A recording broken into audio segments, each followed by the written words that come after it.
সীতাকুণ্ডে নবমবারের মতো দিনব্যাপী কেরাত সম্মেলন অনুষ্ঠিতই।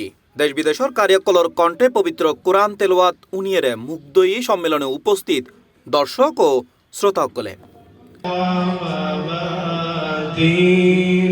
হজরত পন্থিশা কমপ্লেক্সর ব্যবস্থাপনায় মঙ্গলবার ২০ জানুয়ারি দুপুরুত্তুন রাতিয়ে ১১টা পর্যন্ত উপজেলার সোনাইছড়ি ইউনিয়নের ঘোড়ামরাস্ত এ কেরাত সম্মেলন অনুষ্ঠিত হয়।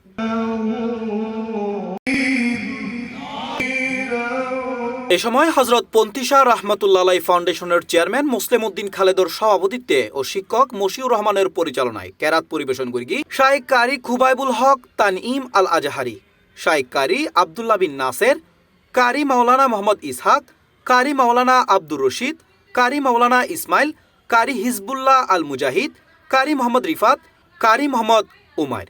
এছাড়াও সম্মেলনে উপস্থিত আছিল বিশিষ্ট আলেম দ্বীন, রাজনৈতিক সামাজিক ব্যক্তিত্ব ও বিভিন্ন স্থানীয় গণ্যমান্য ব্যক্তিবর্গ এ সময় উপস্থিত আছিল।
কেরাত সম্মেলন শেষে মোনাজাত পরিচালনা করি ফুলতলা বাইতুল আমান জামে মসজিদুর খতিবে মুকাররম মাওলানা আব্দুল হালিম হেলালি মাদ্দাজিল্লুহুল আলী।